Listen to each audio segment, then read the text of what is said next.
In the shadowy corridors of Windsor Castle, where centuries of royal secrets whisper through ancient stone walls, a single moment of curiosity would expose the most devastating betrayal in British royal history.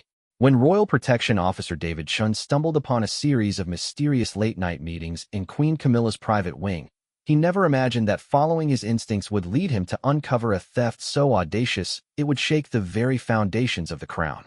Hidden behind layers of deception and royal protocol lay a conspiracy that had been carefully orchestrated during the most vulnerable moment in recent royal history, the final weeks of Queen Elizabeth II's life. What David discovered wasn't just missing jewelry worth millions of pounds, but evidence of a calculated betrayal that had been executed while the nation grieved for their beloved monarch. The truth buried within Queen Camilla's secret safe would reveal how trust had been weaponized, how grief had been exploited, and how the most sacred treasures of the British crown had been systematically stolen by those sworn to protect them. This is the explosive true story of one man's determination to uncover the truth, even when that truth threatened to destroy everything he had sworn to defend.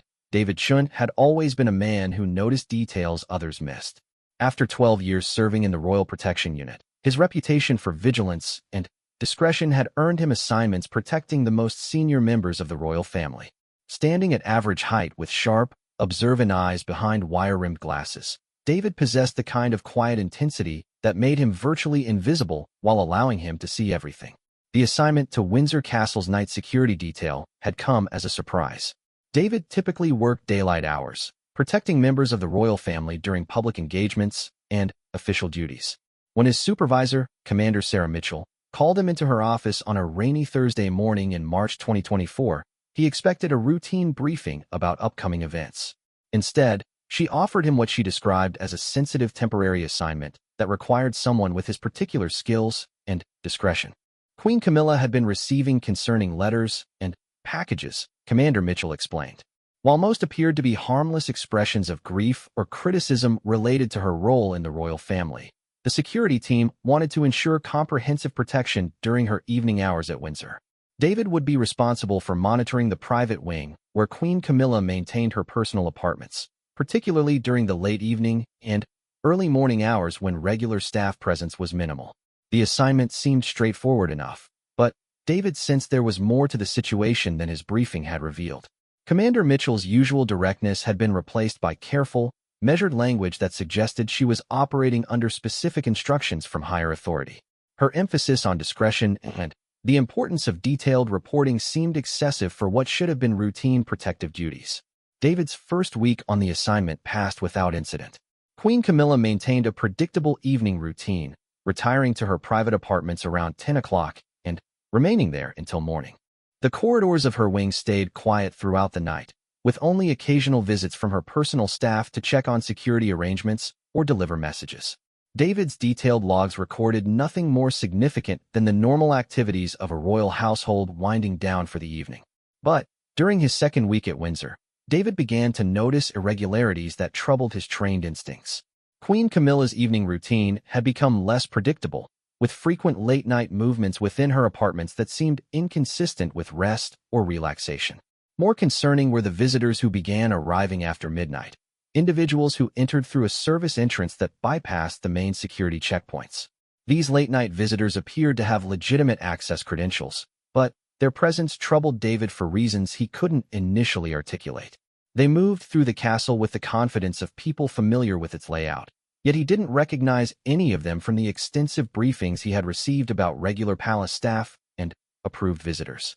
Their visits lasted anywhere from 30 minutes to several hours, and they always departed before dawn, leaving no record of their presence in the official visitor logs. David's military background had taught him to trust his instincts, even when logic suggested his concerns might be unfounded. The pattern of late-night visits, combined with Queen Camilla's increasingly erratic evening behavior, created a situation that demanded closer investigation. His protective duties gave him legitimate reasons to monitor activities in the private wing, but pursuing his suspicions would require him to go beyond his official responsibilities. The breakthrough came during David's third week on assignment, when he observed a late-night visitor departing Queen Camilla's apartments carrying a briefcase that hadn't been present upon arrival. The individual moved with careful deliberation, avoiding well-lit areas and taking routes that minimized exposure to security cameras. David's position allowed him to observe the departure without being detected, and what he saw troubled him deeply. The visitor was Dr. Amanda Harrington, a woman David recognized as a respected art historian and appraiser who had worked with various museums and auction houses. Her presence at Windsor Castle in the middle of the night, particularly carrying items that hadn't been declared to security, raised immediate red flags about the nature of her business with Queen Camilla. David knew that Dr. Harrington's expertise lay in evaluating and authenticating valuable artwork and jewelry, particularly pieces with historical significance. Her midnight visit to Queen Camilla's private apartments, combined with the secretive manner of her departure, suggested activities that went far beyond casual consultation or social visits. The briefcase she had carried suggested she was either delivering or collecting items of sufficient value and sensitivity to require secure transport. Following his observation of Dr. Harrington's suspicious departure, David decided to expand his surveillance activities within the bounds of his legitimate duties. His position as a protection officer gave him access to security records and video footage, which he began reviewing systematically to understand the full scope of the unusual activities he had observed. The security footage revealed a pattern of late-night visits that had been occurring for several months, dating back to the period immediately following Queen Elizabeth II's death. The timing was significant, as the royal household had been in a state of upheaval during the transition period, with normal procedures and oversight systems disrupted by the enormous logistical challenges of managing the funeral arrangements and preparing for King Charles's coronation. David discovered that the late-night visits had begun just 2 weeks after Queen Elizabeth's funeral, when public attention was focused on the new monarch and the royal household was still adapting to changed circumstances. The timing suggested that whoever was orchestrating these activities had deliberately chosen a period when detection was less likely due to disrupted routines and distracted attention. The security footage also revealed that Queen Camilla was not simply receiving these visitors, but was actively coordinating their activities. She could be seen guiding them to specific locations within her apartments, providing them with keys or access codes, and personally supervising their work. Her behavior suggested intimate knowledge of whatever activities were being conducted, contradicting any possibility that she was an unwilling participant in questionable activities. David's investigation of the visitor records revealed even more disturbing information. Many of the individuals accessing Queen Camilla's apartments during late-night hours had credentials that identified them as art appraisers, auction house representatives, and private dealers specializing in high-value collectibles. The concentration of such specialists suggested activities related to the evaluation or disposal of valuable items, raising obvious questions about what Queen Camilla might be seeking to sell or authenticate. The presence of auction house representatives was particularly troubling, as it suggested that items were being prepared for sale rather than simply appraised for insurance or inventory purposes. David's research into the backgrounds of these visitors revealed connections to international auction houses and private dealers who specialized in discrete transactions involving items of questionable provenance. As David delved deeper into his investigation, he began to understand that he was observing something far more serious than improper behavior or minor protocol violations. The systematic nature of the late-night activities, combined with the specialized expertise of the visitors involved, suggested a coordinated effort to evaluate and potentially dispose of valuable items from the royal collection. The implications of this possibility were staggering. If Queen Camilla was indeed involved in the unauthorized sale of royal treasures, it would represent not just theft but a betrayal of trust that struck at the very heart of the monarchy's moral authority. The items in the royal collection weren't just valuable objects, but symbols of British heritage and continuity that belonged to the nation rather than any individual. David's investigation revealed that the late-night activities had become increasingly frequent and systematic over the past several months. What had begun as occasional visits had evolved into a regular operation involving multiple specialists and sophisticated coordination. The escalation suggested either growing confidence in the security of the operation or increasing urgency to complete whatever objectives were driving the activities. The discovery that Queen Camilla was personally involved in coordinating these activities placed David in an impossible position. His duty as a protection officer required him to report any security concerns or irregularities, but making accusations against Queen Camilla without concrete evidence could end his career and potentially expose him to legal liability for defamation. David knew that he needed more than circumstantial evidence and suspicious observations to justify taking action against such a prominent figure. The political and legal implications of accusing Queen Camilla of wrongdoing required evidence that would be unassailable and comprehensive. His investigation would need to uncover concrete proof of criminal activity before he could safely present his findings to his superiors. The challenge was gathering such evidence without exceeding his authority as a protection officer or engaging in activities that could be construed as unauthorized surveillance or espionage. David's legitimate duties gave him access to certain information and areas, but pursuing his suspicions further would require careful consideration of legal and ethical boundaries. David decided to focus his investigation on understanding what items might be involved in the late-night activities he had observed. Queen Camilla's apartments contained numerous valuable objects, including jewelry, artwork, and historical artifacts that had been part of Queen Elizabeth's personal collection. If these items were being evaluated for sale, there would likely be documentation or evidence of their assessment and preparation for market. His opportunity came when Queen Camilla departed for a 3-day official engagement in Northern Ireland, leaving her apartments empty except for routine maintenance and cleaning activities. David's protective duties required him to ensure the security of the empty apartments, giving him legitimate access to areas that would normally be off-limits during her presence. The search of Queen Camilla's apartments revealed evidence that confirmed David's worst suspicions. Hidden within a private study that was supposed to be used only for personal correspondence and reading was a sophisticated safe that didn't appear in any of the official palace security documentation. The safe was concealed behind a false panel in the wall, accessible only through a hidden mechanism that would be invisible to casual observation. David's discovery of the hidden safe represented a crucial moment in his investigation. The existence of such a sophisticated security device in an undisclosed location suggested that Queen Camilla was indeed hiding valuable items from official oversight and inventory procedures. The safe's concealment indicated intent to deceive and suggested that whatever it contained was significant enough to justify elaborate security measures. The challenge now was determining how to access the safe's contents without triggering security alarms or leaving evidence of his investigation. David's training in security systems gave him some understanding of the techniques required, but attempting to breach the safe would represent a serious escalation in his investigation that could have severe consequences if discovered. As David stood before the hidden safe, considering his options and their potential consequences, he realized that his investigation had brought him to a point of no return. The evidence he had gathered suggested that Queen Camilla was involved in activities that could constitute serious crimes against the crown and the British people. His duty as a protection officer and his loyalty to the institution he served demanded that he pursue the truth, regardless of personal risk.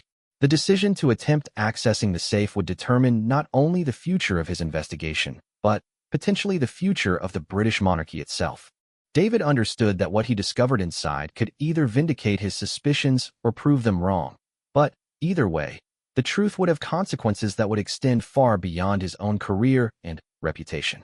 Standing in the quiet darkness of Queen Camilla's private study, David made the choice that would change the course of his life and potentially reshape one of the world's oldest and most respected institutions. The hidden safe before him contained secrets that someone had gone to great lengths to protect, and David was determined to discover what those secrets might reveal about the integrity of those entrusted with protecting the crown's most precious treasures. David spent the following hours studying the hidden safe with the methodical patience that had made him successful in protection work. The device was far more sophisticated than anything typically found in private residences, even royal ones. It appeared to be a Swiss-manufactured unit designed for banking institutions, with multiple security layers including digital locks, biometric scanners, and what appeared to be silent alarm capabilities. The safe's presence in Queen Camilla's private study raised immediate questions about how it had been installed without appearing in official palace security records. Such sophisticated equipment would have required professional installation, electrical connections, and integration with existing security systems. The fact that it had been concealed suggested coordination with palace maintenance staff or security personnel who had helped hide its existence from official oversight. David's examination of the surrounding area revealed evidence of recent construction work that had been carefully concealed. The wall paneling had been modified to accommodate the safe, and electrical work had been completed to provide power for its sophisticated security systems. The quality of the concealment work suggested professional involvement, indicating that multiple individuals had participated in creating this hidden storage facility. The challenge of accessing the safe without triggering security alarms required David to draw upon knowledge he had gained during specialized training courses on security systems and electronic devices. His background included instruction on various types of locks and security devices, though he had never imagined using such knowledge to investigate potential criminal activity within the royal household. David decided to begin with a careful examination of the safe's external features, looking for any weaknesses or vulnerabilities that might provide access without requiring sophisticated bypass techniques. Modern safes were designed to resist various forms of attack, but they often incorporated features that could be exploited by knowledgeable individuals with sufficient time and patience. His inspection revealed that the safe utilized a combination of digital password entry and biometric authentication, requiring both correct codes and authorized fingerprints to gain access. However, David noticed that the biometric scanner showed signs of frequent use, with visible wear patterns that might provide clues about the access procedures used by authorized users. Using a technique he had learned during forensic training, David carefully examined the biometric scanner for residual fingerprint traces. The analysis revealed clear evidence that the device had been used recently and frequently, with multiple distinct fingerprint patterns visible on the scanning surface. Most significantly, one set of prints appeared to match those he would expect from Queen Camilla herself, confirming her direct involvement in accessing whatever the safe contained. David's next challenge was determining the digital access codes required to open the safe. Modern security systems typically required complex passwords or numerical sequences that would be difficult to guess without inside knowledge. However, his experience with security systems had taught him that users often chose codes based on personally significant dates or numbers, creating potential vulnerabilities for those with sufficient background information. His knowledge of Queen Camilla's personal history provided several possibilities for access codes. Significant dates in her life, including birthdays, wedding anniversaries, and important royal occasions, could potentially serve as the basis for password selection. David began systematically testing various combinations based on this information, carefully documenting his attempts to avoid triggering any security lockout features. The breakthrough came when David tested a combination based on the date of Queen Elizabeth II's death. The significance of this date to recent royal history made it a logical choice for someone seeking a memorable yet personally meaningful password. When he entered the sequence corresponding to September 8, 2022, the safe's digital display acknowledged the correct password and activated the biometric scanner. The biometric authentication presented a more complex challenge, as David obviously did not possess the authorized fingerprints required for access. However, his examination of the scanner had revealed that it retained traces of previous uses, and specialized techniques could potentially exploit these residual patterns to gain unauthorized access. Using materials from his security kit, David carefully lifted fingerprint traces from the scanner surface and created temporary impressions that might fool the biometric system. The process was delicate and time-consuming, requiring multiple attempts before achieving results that satisfied the scanner's authentication requirements. When the safe finally opened with a soft mechanical hum, David was unprepared for the magnitude of what he discovered inside. The interior was meticulously organized, with custom-fitted compartments containing an extraordinary collection of jewelry, precious stones, and historical artifacts. Each item was individually cataloged and labeled, with detailed documentation describing their origins, historical significance, and estimated values. The collection included pieces that David immediately recognized as belonging to Queen Elizabeth II's personal jewelry collection. These were items that had been featured in official photographs, worn during state occasions, or documented in royal exhibitions. Their presence in Queen Camilla's hidden safe represented clear evidence that valuable royal treasures had been removed from their proper locations and concealed for unknown purposes. Among the most shocking discoveries were several pieces that had been specifically mentioned in recent news reports as missing or unaccounted for following Queen Elizabeth's death. The official explanation had been that these items were undergoing authentication and conservation work, but their presence in the hidden safe suggested a far more troubling explanation for their disappearance from the official royal collection. David found detailed documentation accompanying each piece of jewelry, including professional appraisals, authentication certificates, and what appeared to be preparation materials for potential sales. The paperwork included contact information for international auction houses, private dealers, and wealthy collectors who specialized in acquiring rare and historically significant items. The documentation revealed that the jewelry had been systematically evaluated and prepared for sale through discreet channels that would minimize the risk of detection or publicity. The appraisals included detailed descriptions of each item's provenance, historical significance, and market value, suggesting that considerable professional expertise had been involved in preparing the collection for disposal. Most disturbing of all were the financial records that accompanied the jewelry documentation. These showed that several pieces had already been sold, with proceeds deposited into offshore bank accounts that appeared to be controlled by Queen Camilla or her representatives. The amounts involved were staggering, totaling millions of pounds from the sale of just a few high-value pieces. David discovered correspondence between Queen Camilla and various art dealers and auction house representatives, revealing the systematic nature of the operation and her direct personal involvement in coordinating sales activities. The letters discussed timing, logistics, and strategies for disposing of royal treasures while minimizing the risk of detection or unwanted attention. The correspondence also revealed that Queen Camilla was not acting alone in this operation. References to other individuals suggested a broader conspiracy involving multiple participants, including palace staff members, art dealers, and financial advisors who had helped coordinate the systematic theft and disposal of royal treasures. Among the most shocking documents were detailed plans for future thefts, identifying additional pieces from the royal collection that were targeted for removal and sale. The plans included information about security procedures, staff schedules, and opportunities for accessing restricted areas where valuable items were stored. The systematic nature of these plans suggested a professional criminal enterprise operating within the royal household itself. David found evidence that the theft operation had been carefully timed to exploit the confusion and disrupted procedures following Queen Elizabeth's death.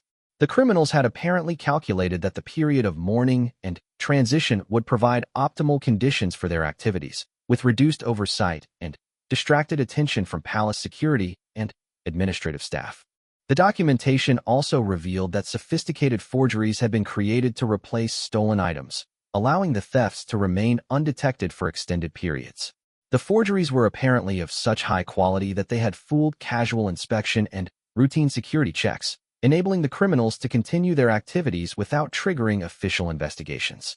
David discovered detailed records of the forging operation, including contact information for specialized craftspeople and artists who had been commissioned to create convincing replicas of stolen royal treasures. The coordination required for such an operation indicated a level of planning and resource allocation that suggested significant financial backing and professional criminal expertise. The evidence suggested that the theft operation extended beyond Queen Camilla's personal involvement to include a broader network of criminals and corrupt palace staff members. References to various accomplices indicated that the conspiracy had penetrated multiple levels of the royal household, compromising individuals with access to restricted areas and sensitive information. David found communications that revealed how palace staff members had been recruited or coerced into participating in the theft operation. Some appeared to have been motivated by financial incentives, while others seemed to have been manipulated through threats or false promises about the legality or necessity of their involvement. The scope of the conspiracy was breathtaking in its audacity and sophistication. The criminals had effectively established a systematic operation for looting the royal collection while maintaining the appearance of normal palace operations. Their success in concealing their activities for an extended period demonstrated significant skill in exploiting vulnerabilities in palace security and administrative procedures. As David continued his examination of the safe's contents, he realized that he had uncovered evidence of one of the most significant crimes in modern British history. The systematic theft of royal treasures represented not just financial loss, but a profound betrayal of public trust and national heritage. The items being stolen weren't simply valuable objects, but symbols of British history and continuity that belonged to the nation. The evidence also revealed the personal betrayal involved in Queen Camilla's participation in the conspiracy. Her position as queen consort had given her unique access to royal treasures and insider knowledge of palace security procedures, advantages that she had apparently exploited for personal financial gain. Her betrayal of the trust placed in her by the royal family and the British people added a dimension of personal tragedy to the criminal conspiracy. David understood that the evidence he had discovered placed him in an extraordinarily difficult position. The proof of criminal activity was overwhelming and undeniable, but the individuals involved included some of the most prominent figures in British public life. Pursuing justice would require challenging powerful people with significant resources and political connections. The protection officer also realized that his unauthorized investigation had placed him in potential legal jeopardy. His access to the hidden safe and its contents could be characterized as unauthorized surveillance or even breaking and entering, potentially exposing him to criminal charges despite the criminal evidence he had uncovered. As David carefully photographed and documented the evidence in the safe, he knew that his discovery would trigger events that could fundamentally alter the British monarchy and its relationship with the public. The proof of systematic theft and betrayal would shatter public confidence in the integrity of the royal family and potentially lead to calls for radical reform or even abolition of the monarchy itself. The weight of this responsibility was enormous, but David's sense of duty to the crown and the British people demanded that he pursue justice regardless of personal cost or political consequences. The stolen treasures in Queen Camilla's safe represented more than just valuable objects. They were symbols of a trust that had been betrayed and a heritage that had been violated for personal gain. Standing in the quiet darkness of Queen Camilla's private study, David made the decision that would define the rest of his life and potentially reshape one of the world's oldest institutions. The evidence he had discovered would soon expose the most devastating scandal in modern royal history. But it would also demonstrate that even the most powerful individuals were not above the law when dedicated people were willing to pursue truth and justice. David spent the remainder of the night carefully documenting every piece of evidence in Queen Camilla's hidden safe. Using his secure camera equipment, he photographed each stolen jewelry piece from multiple angles, ensuring that distinctive markings, inscriptions, and design details were clearly visible. The documentation process was meticulous but essential, as he understood that the quality and completeness of his evidence would determine whether justice could ultimately be served. The scope of what he had discovered was overwhelming.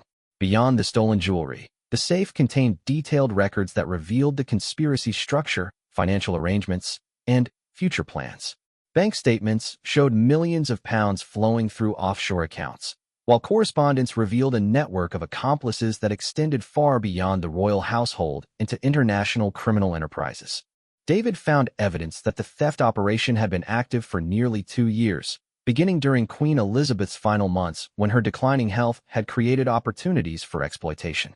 The timing was particularly cruel, as it suggested that the conspirators had planned their crimes while the beloved monarch was suffering and vulnerable, calculating that her death would provide optimal conditions for their activities. The documentation revealed that Queen Camilla had been recruited into the conspiracy through a combination of financial incentives and psychological manipulation. Letters from the operation's apparent mastermind, a sophisticated criminal named Viktor Petrov, showed how she had been gradually drawn into increasingly serious criminal activities through carefully orchestrated steps that made retreat difficult once she had become compromised. Petrov's background, as revealed in the documents, included previous involvement in high-end art theft and fraud operations across Europe. His expertise in exploiting institutional vulnerabilities during periods of transition had made him particularly effective at targeting cultural institutions, museums, and now the British Royal Collection. His recruitment of Queen Camilla represented the crown jewel of his criminal career. The correspondence showed that Queen Camilla had initially been approached with what appeared to be legitimate offers to help her secure her financial future through discreet sales of personal jewelry items. Petrov had presented himself as a reputable dealer with connections to wealthy collectors who appreciated historical artifacts and were willing to pay premium prices for items with royal provenance. However, the documents revealed that these initial transactions had been carefully designed to compromise Queen Camilla and create leverage for more serious criminal activities.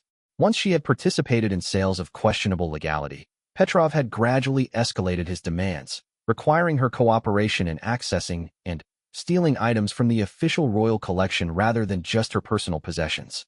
David discovered detailed psychological profiles that Petrov had prepared on Queen Camilla, analyzing her vulnerabilities, motivations, and potential pressure points.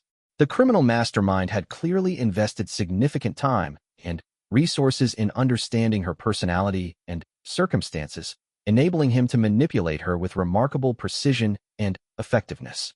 The profiles revealed that Queen Camilla had been particularly susceptible to arguments about financial security and independence, concerns that Petrov had expertly exploited to justify increasingly serious criminal activities.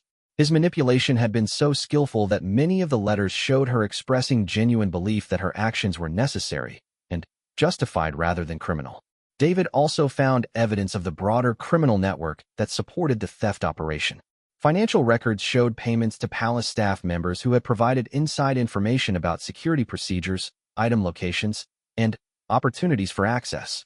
The corruption had penetrated multiple levels of the royal household, compromising individuals with varying degrees of access and responsibility.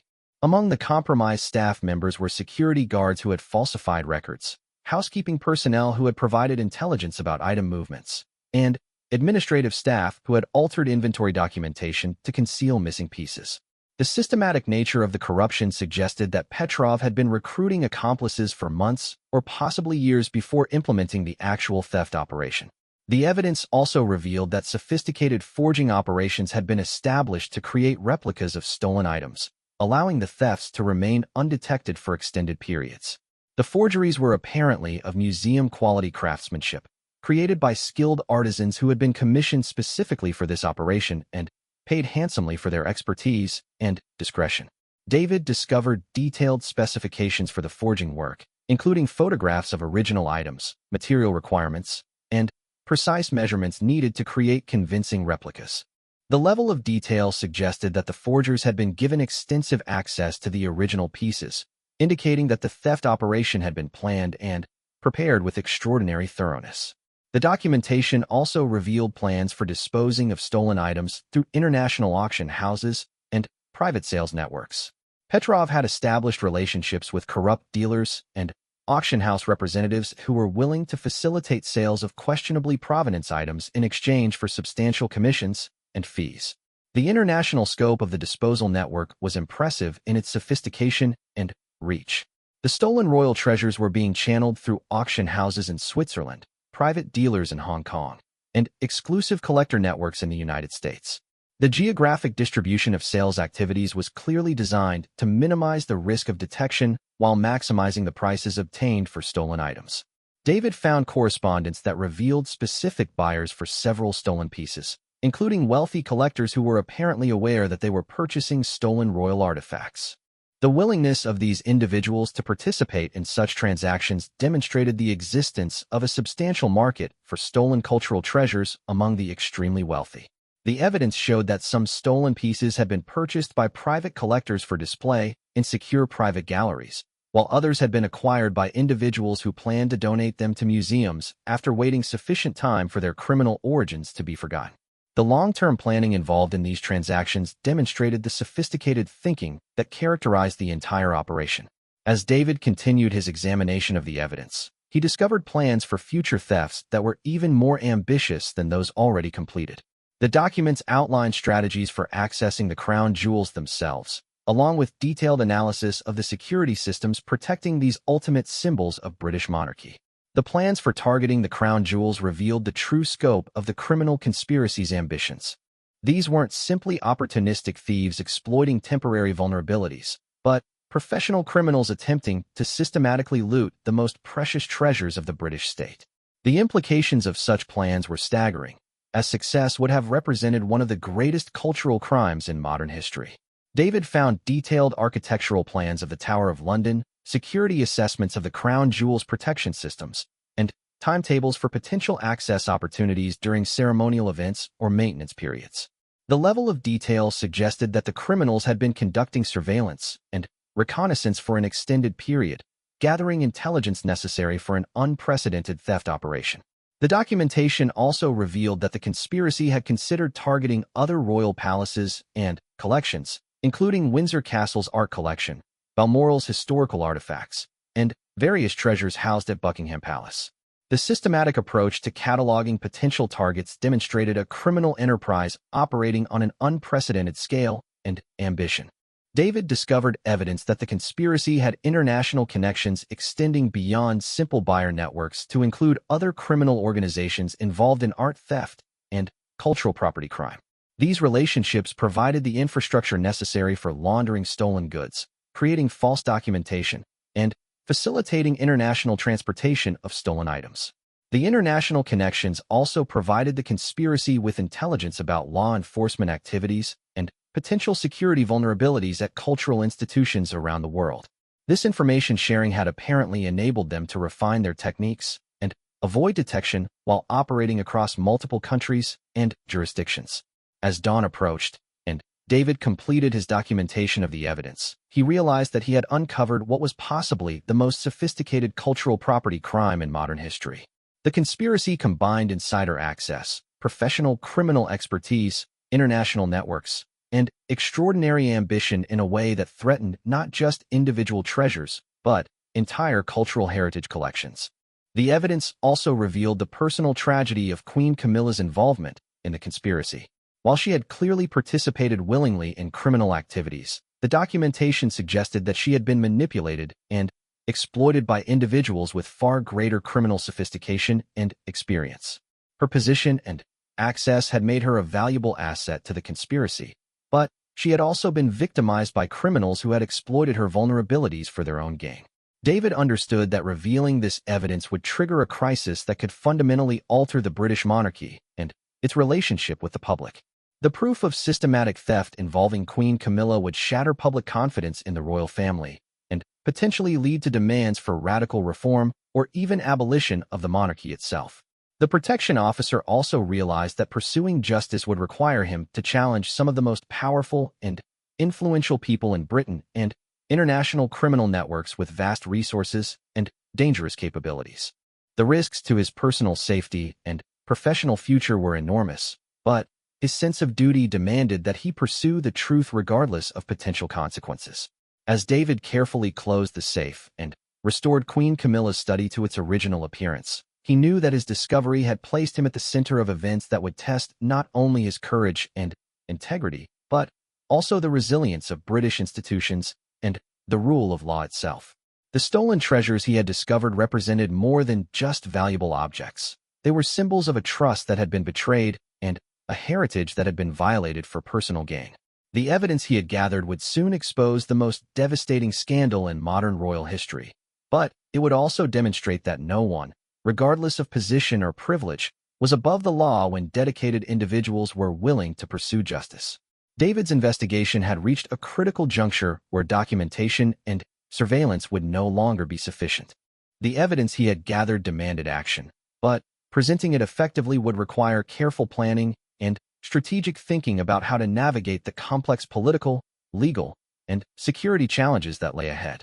The protection officer knew that he would need allies and resources beyond his own capabilities to ensure that justice was served and that the stolen treasures were recovered. The scope and sophistication of the conspiracy required a response that matched its complexity and reach, demanding coordination between law enforcement agencies, intelligence services, and international partners. Standing in the quiet corridors of Windsor Castle as the first light of dawn filtered through ancient windows, David made the decision that would define the rest of his life and potentially reshape one of the world's oldest institutions. The evidence in Queen Camilla's hidden safe would soon trigger the most significant royal scandal in modern history, but it would also prove that truth and justice could prevail even against the most powerful and sophisticated criminal conspiracies. David knew that the evidence he had discovered was too explosive and dangerous to handle through normal channels. The scale of the conspiracy and the prominent individuals involved meant that approaching his immediate supervisors could result in the evidence being suppressed, destroyed, or used to compromise his own safety. He needed allies with the integrity, resources, and authority to pursue justice against such powerful adversaries. His first instinct was to contact Detective Chief Inspector Emma Richardson of the Metropolitan Police's Specialist Crime Unit.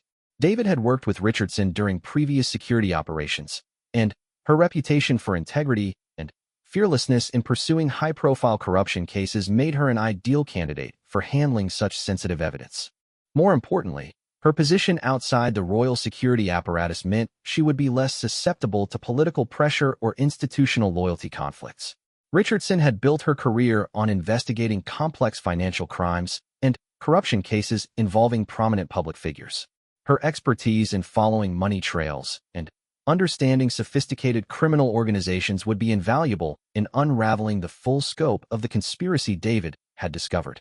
Her track record of successful prosecutions against wealthy and powerful defendants demonstrated the kind of determination that would be necessary for this unprecedented case. Arranging a meeting with Richardson required careful planning to avoid arousing suspicion among palace security staff or the conspirators themselves. David couldn't simply call her office or request an official meeting about royal security matters, as such communications were routinely monitored and logged. Instead, he decided to approach her during a public event where their contact would appear coincidental and innocent. The opportunity came during a security conference in London where both David and Richardson were scheduled to attend sessions on protective services and crime investigation techniques. The conference provided perfect cover for their contact, as their interaction would appear professional and routine rather than indicative of any sensitive investigation or collaboration. During a break between sessions, David managed to speak privately with Richardson, carefully suggesting that he had information about possible financial irregularities and theft involving high-profile individuals that might warrant her professional attention. His years of experience in security work had taught him how to communicate sensitive information indirectly while conveying the seriousness of the situation. Richardson's response was immediate and professional. Her experience in investigating complex crimes had taught her to recognize the signs of significant criminal activity, and David's careful description of systematic theft and international money laundering raised immediate red flags. She agreed to meet with him privately to discuss the matter in more detail, understanding that such allegations required extremely careful handling. Their clandestine meeting took place in a discreet restaurant in central London, chosen specifically for its privacy and distance from both police headquarters and royal properties. The location provided them with the security they needed for confidential discussion while maintaining the appearance of a casual social meeting between professional colleagues. When David began showing Richardson the evidence he had photographed from Queen Camilla's safe, her reaction was one of professional fascination mixed with genuine shock. Her experience in financial crime investigation had familiarized her with various types of sophisticated criminal operations, but the systematic theft of royal treasures represented something far beyond anything she had previously encountered. Richardson's expertise in money laundering investigations enabled her to immediately recognize the significance of the financial records David had discovered. The offshore banking arrangements, shell company structures, and international transfer mechanisms represented a sophisticated operation designed to conceal the proceeds of criminal activity while providing access to funds across multiple jurisdictions.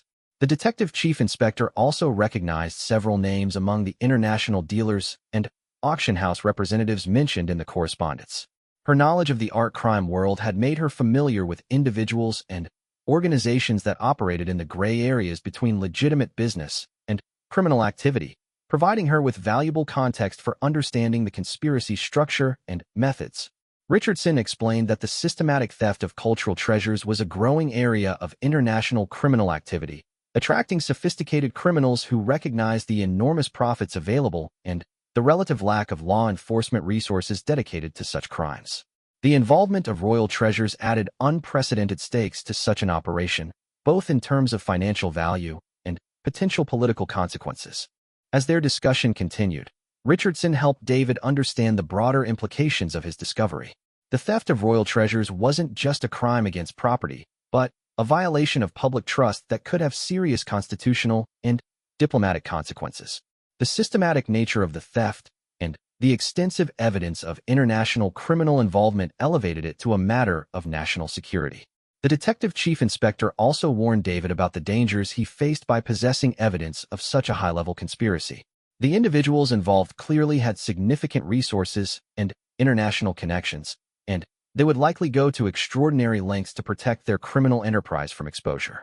David's position within the Royal Protection Service made him particularly vulnerable to retaliation or elimination.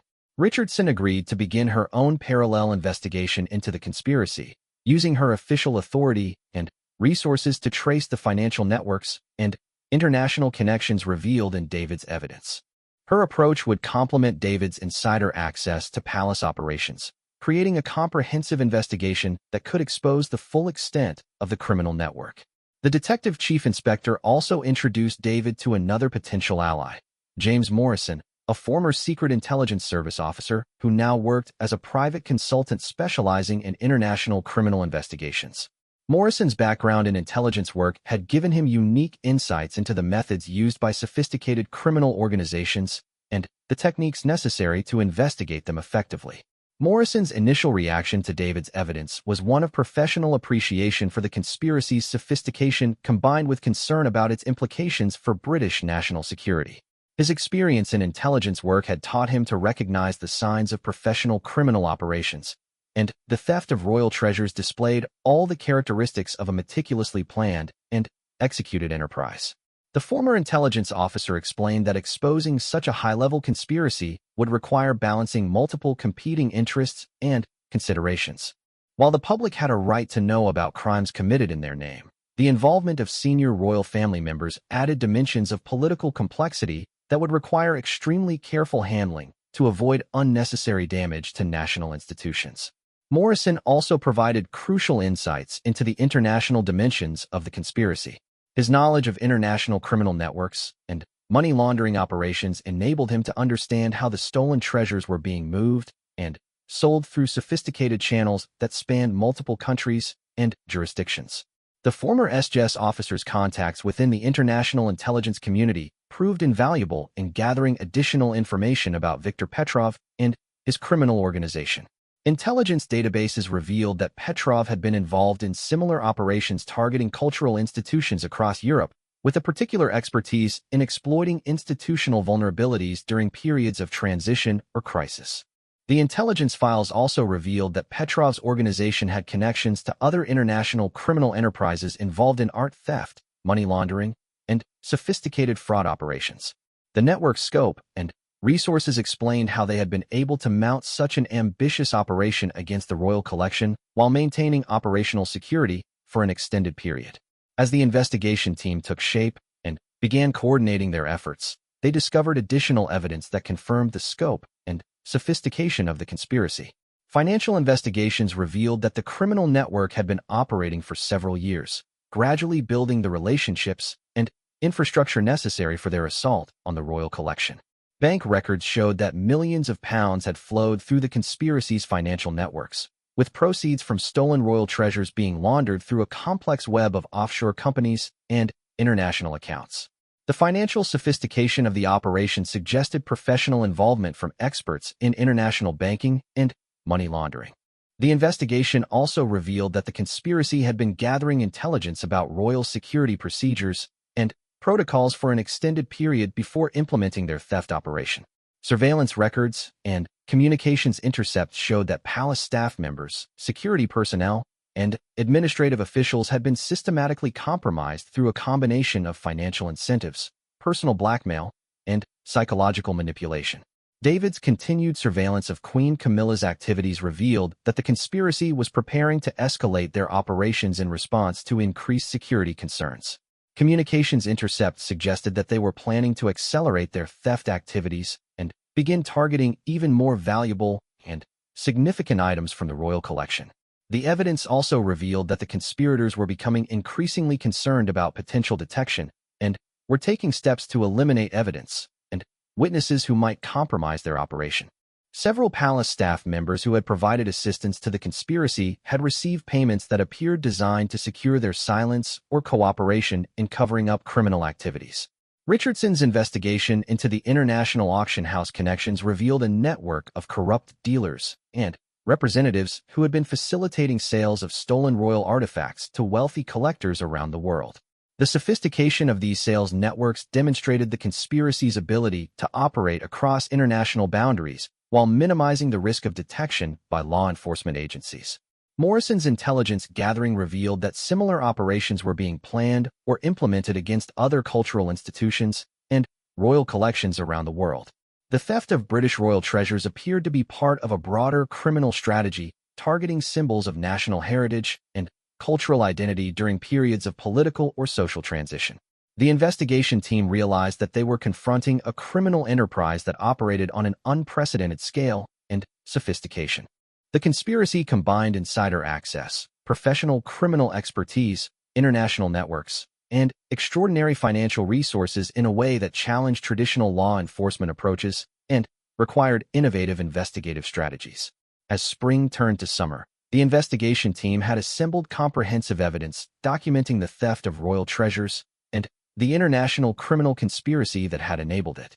They had identified key players in the criminal network, traced the movement of stolen artifacts through international markets, and uncovered the sophisticated methods used to exploit vulnerabilities in palace security and procedures. However, the team also recognized that exposing the conspiracy would be far more complex than simply presenting evidence to authorities. The involvement of Queen Camilla and other high-level individuals meant that any revelation would have profound political and constitutional implications that could affect the stability of British institutions and international relations. David found himself at the center of decisions that would affect not only his own future, but the future of the British monarchy and the international fight against cultural property crime. The evidence he had uncovered had the potential to expose one of the most significant scandals in modern royal history, while also demonstrating the vulnerability of cultural institutions to sophisticated criminal exploitation. The weight of this responsibility was enormous, but David's sense of duty to the crown and the British people demanded that he pursue justice regardless of personal cost or political convenience. The stolen treasures in Queen Camilla's safe represented symbols of a trust that had been betrayed and a heritage that had been violated for criminal gain. Justice demanded that the truth be revealed and the perpetrators held accountable, even if the consequences would be difficult and painful for the institutions and individuals involved. The investigation team prepared to take their evidence public, knowing that their revelations would trigger events that would test the resilience of British democracy and the rule of law. The morning that would forever change the British monarchy dawned clear and crisp over London. David Chin stood at his apartment window, watching the city wake up, knowing that within hours he would set in motion events that would expose one of the most shocking scandals in royal history. The weight of the evidence he had gathered pressed down on him like a physical burden, but his determination to see justice done had never been stronger. Detective Chief Inspector Richardson had spent the previous evening finalizing the legal documentation necessary to initiate formal criminal proceedings against Queen Camilla and her co-conspirators. Her investigation had uncovered additional financial evidence that corroborated David's discoveries, including bank records showing millions of pounds flowing through offshore accounts controlled by the criminal network. The Detective Chief Inspector had also coordinated with international law enforcement agencies to ensure that arrest warrants would be executed simultaneously across multiple countries, preventing the conspiracy's key figures from fleeing or destroying additional evidence. The complexity of the international coordination required had demanded months of careful preparation and diplomatic negotiation. James Morrison had used his intelligence contacts to gather final intelligence about Viktor Petrov's current location and activities. The criminal mastermind had been identified in Switzerland, apparently preparing to flee to a non-extradition jurisdiction once he became aware that his operation had been compromised. Morrison's information would be crucial in ensuring that Petrov could be arrested before he escaped justice. The investigation team had also prepared comprehensive briefings for senior government officials, including the Prime Minister, the Home Secretary, and the Director of Public Prosecutions. The political implications of arresting Queen Camilla required careful coordination to ensure that constitutional and diplomatic considerations were properly addressed while maintaining the integrity of the criminal investigation.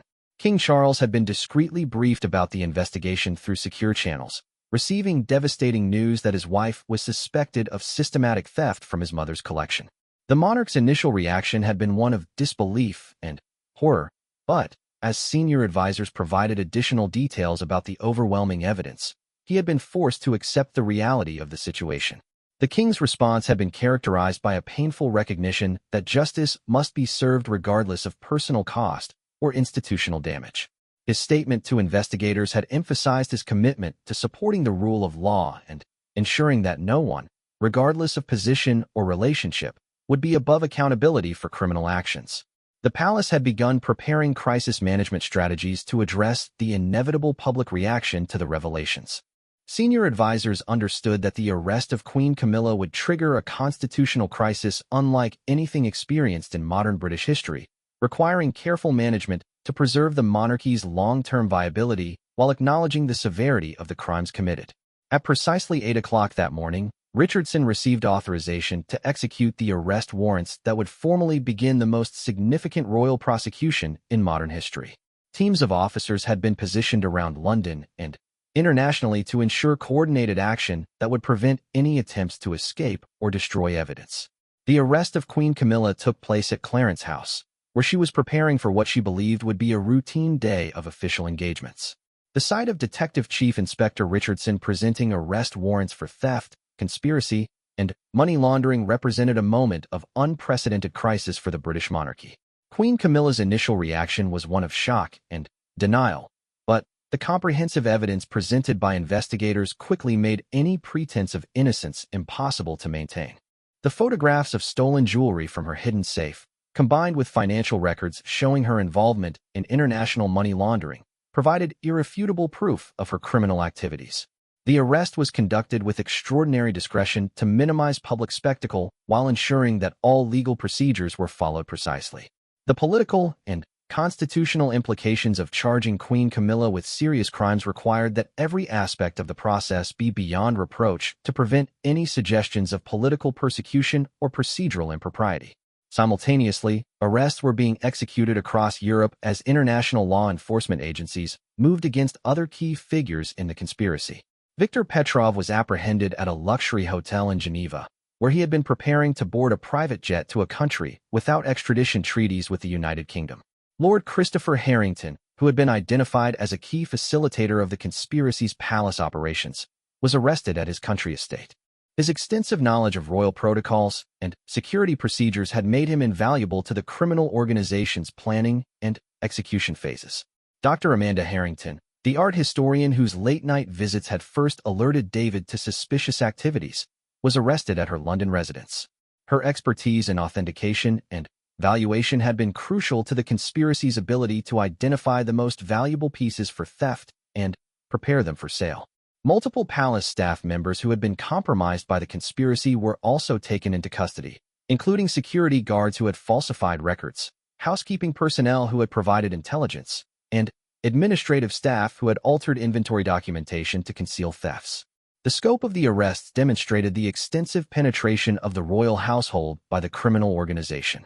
The systematic corruption of palace staff at multiple levels had created a network of accomplices that had enabled the conspiracy to operate with remarkable impunity for an extended period. As news of the arrests began to leak to the media, the British public's reaction was one of shock, disbelief, and profound disappointment. The idea that Queen Camilla had been involved in systematic theft from Queen Elizabeth's collection struck at the very heart of public trust in the monarchy and its moral authority.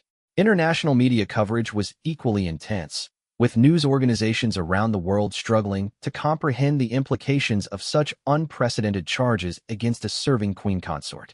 The systematic nature of the theft and the international scope of the conspiracy elevated the story beyond simple royal scandal to a major criminal and political crisis. The financial markets reacted with concern to the constitutional uncertainty created by the arrests, with investors worrying about the potential impact on British political stability and international reputation. The pound sterling experienced significant volatility as traders attempted to assess the long-term implications of the royal crisis. Parliamentary leaders from all parties called for emergency sessions to address the constitutional questions raised by the charges against Queen Camilla. The unprecedented nature of the situation required careful consideration of how to maintain governmental stability while ensuring that justice was served without political interference. During her initial court appearance, Queen Camilla was formally charged with multiple counts of theft, conspiracy to commit theft, money laundering, and conspiracy to defraud. The prosecution's case was supported by overwhelming evidence, including photographic documentation of stolen items, financial records showing proceeds from sales, and communications revealing her central role in coordinating criminal activities. The court proceedings revealed the staggering scope of the conspiracy and the systematic nature of the theft operation. Prosecutor statements outlined how Queen Camilla and her co-conspirators had exploited her position and access to steal millions of pounds worth of royal treasures while maintaining elaborate deceptions to conceal their crimes. Viktor Petrov's arrest in Switzerland had yielded additional evidence about the international scope of the conspiracy and its connections to other criminal organizations involved in cultural property crimes. His interrogation revealed details about similar operations being planned against other royal collections and cultural institutions around the world. The investigation also uncovered evidence that the conspiracy had been planning even more ambitious thefts, including attempts to access the crown jewels themselves. The discovery of detailed plans and reconnaissance materials demonstrated the extraordinary audacity of the criminal organization and the potential scope of the cultural heritage crimes they had contemplated. David Chen found himself at the center of intense media attention as the protection officer whose diligence and integrity had exposed the conspiracy. His decision to risk his career and safety to pursue the truth had preserved millions of pounds worth of stolen royal treasures and prevented even more serious crimes from being committed. The recovery of stolen items began immediately following the arrests, with investigators working to trace artifacts that had already been sold through international markets. The cooperation of foreign law enforcement agencies and cultural heritage organizations proved crucial in locating and recovering pieces that had been dispersed across multiple countries. King Charles addressed the nation in a televised statement acknowledging the devastating betrayal represented by the charges against his wife, while reaffirming his commitment to justice and the rule of law. His speech emphasized that no one, regardless of position or relationship, would be above accountability for criminal actions. The monarch's response was widely praised for its dignity and moral clarity in addressing an unprecedented crisis. His willingness to support the prosecution of his wife demonstrated the kind of leadership that helped maintain public confidence in the monarchy's fundamental integrity despite the shocking nature of the crimes committed. The investigation's success also highlighted the importance of protecting whistleblowers and individuals who report criminal activity within powerful institutions. David's courage in pursuing the truth despite significant personal risk had prevented far greater damage to Britain's cultural heritage and demonstrated the crucial role that individual integrity plays in maintaining institutional accountability. The trial proceedings that followed would continue for months, revealing additional details about the conspiracy's operations and the extent of the damage inflicted on the royal collection. The systematic nature of the theft and the international scope of the criminal network would make it one of the most complex cultural property crime cases in modern legal history. The recovery of stolen royal treasures became a priority for law enforcement agencies around the world, with investigators working to trace items through international auction houses, private collections, and criminal networks. The cooperation required between multiple countries and institutions demonstrated the global nature of cultural heritage protection and the challenges posed by sophisticated international criminal organizations. David Chen's discovery of Queen Camilla's hidden safe had ultimately exposed one of the most significant scandals in modern royal history, while demonstrating that truth and justice could prevail even against the most powerful and sophisticated criminal conspiracies. His courage and integrity had preserved Britain's cultural heritage and reaffirmed the principle that no one, regardless of position or privilege, was above the law. The scandal would forever change the British monarchy and its relationship with the public, but it would also demonstrate the resilience of democratic institutions and the rule of law when supported by individuals willing to pursue justice regardless of personal cost. The stolen jewels had been recovered, but the lessons learned about institutional vulnerability and individual responsibility would shape cultural heritage protection efforts for generations to come.